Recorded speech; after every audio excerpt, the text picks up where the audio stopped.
¿Cuáles son los 6 efectos microeconómicos que de forma espontánea e ineludible se ponen en proceso en el mercado y dan al traste con esta euforia o etapa de expansión artificial del crédito iniciada por la banca con reserva fraccionaria?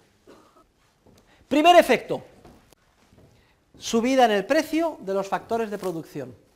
Ustedes acordarán que en el caso del ahorro he hecho antes una salvedad, he dicho que cuando aumentaba el ahorro los beneficios de las empresas más alejadas del consumo eran relativamente más altos y que interesaba invertir ahí y que esas empresas demandaban mano de obra. He preguntado, ¿subirá el precio de la mano de obra? Y la respuesta era que no, porque quedaba liberada de las etapas del consumo.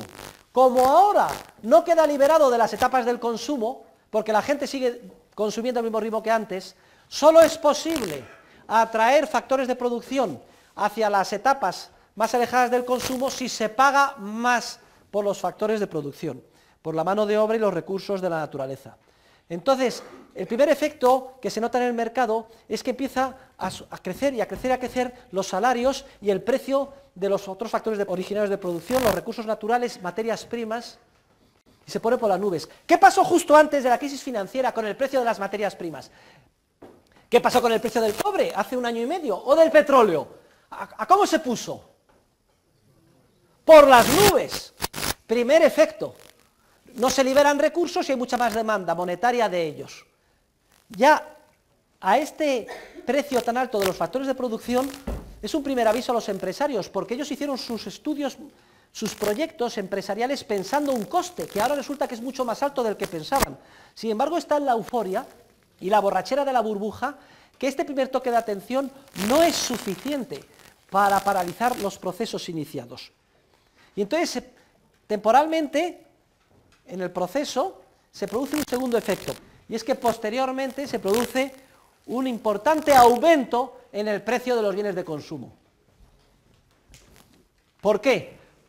Porque el dinero de nueva creación en forma de créditos se inyecta en el sistema, se presta a los empresarios y los empresarios demandan mano de obra, compran equipos, etc. En una segunda, tercera, cuarta etapa llega al bolsillo de los consumidores.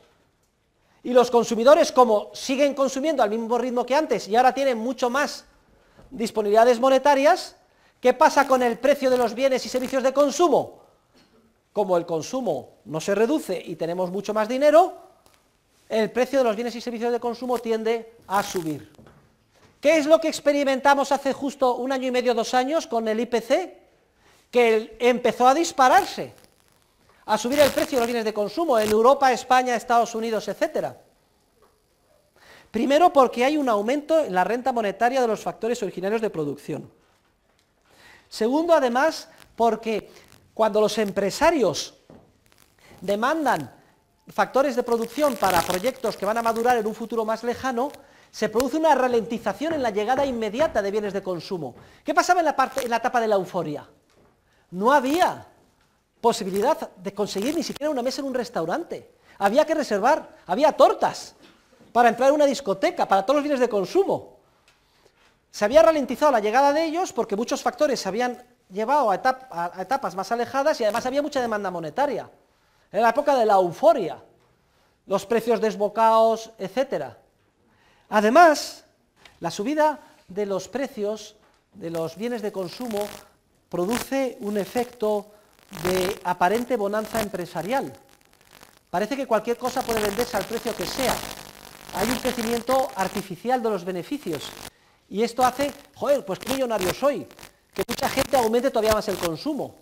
Pues me voy a un crucero en el Caribe o a Cancún, etc.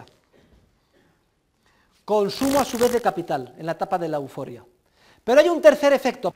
Cuando llega el dinero al bolsillo de los consumidores y estos siguen consumiendo al mismo ritmo que antes, el precio de los bienes y servicios de consumo sube como la espuma. ¿Qué pasa con los beneficios empresariales del Corte Inglés y de las etapas próximas al consumo? Que suben como la espuma. ¿Y eso qué señales está indicando los empresarios? Que donde se gana el dinero es próximo al consumo, no en las etapas alejadas de él, donde precisamente hace pocos meses te has empeñado con préstamos que te ha dado la banca bajo tipos de interés y has iniciado procesos de inversión. Me cachis en la mar, que me he metido en un préstamo de 4 millones o de 40 o de 400 millones de euros para este proyecto de inversión en casas y resulta que ahora donde se gana dinero es en el consumo, en el Corte Inglés y las casas no las quiere nadie. ¡Qué error! Pero es que además, cuarto efecto, el efecto Ricardo pero al revés. Como el precio de los bienes de consumo crece como la espuma porque nadie ha decidido ahorrar y todo el mundo tiene más dinero que ha recibido en tercera o cuarta etapa de los préstamos de nueva creación, como los precios de bienes y servicios de consumo crecen como la espuma, a igualdad de salarios, los salarios reales bajan. Y si los salarios reales bajan, ¿qué hacen los empresarios? Dejan de demandar el tractor, el ordenador, el alto horno, que es justo a donde habían llevado los nuevos préstamos, para contratar más manos de obra. Necesitamos más shifts, en inglés, en español se dice turnos, forzar la máquina con más turnos, inmigrantes que vengan del norte de África, de Hispanoamérica, de donde sea, más mano de obra y no equipo capital. Y esto ya es casi el acabose para los empresarios que han emprendido los proyectos de inversión en las etapas más alejadas del consumo. Pero es que hay un quinto efecto que da la puntilla a todo. Una vez que ya se ha inyectado el nuevo dinero en forma de préstamos, los tipos de interés vuelven a su ser anterior, es decir, vuelven a subir. Incluso a un nivel más alto que antes, porque ya saben que el tipo de interés bruto de mercado tenía tres componentes: la tasa natural de preferencia temporal, la prima de riesgo y la prima por inflación o deflación esperada. Si los precios tienden a subir, el tipo de interés añade más prima por inflación esperada, es decir, por pérdida del poder adquisitivo de la unidad monetaria. Y si los tipos de interés suben, queridos alumnos, ¿qué pasa con el valor hoy de todos los bienes de capital a los que dedicaron los préstamos los empresarios con tanta ilusión? ¿Qué pasa? Y se reduce a la mitad. ¿Qué pasa con el precio de todos los pisos que se han construido por error? Que ahora están cayendo. Una vez que se han colocado los nuevos préstamos, el tipo de interés que se redujo al 4% ahora vuelve al 11, al 12 o al 13%. Muchos empresarios desesperados no querrán asumir la realidad dura de que han cometido un error gravísimo y se empeñarán en terminar sus pisos y en culminar sus proyectos de inversión. Y habrá una especie como de lucha por conseguir préstamos de los bancos, lo que hará que todavía los tipos de interés sean más altos.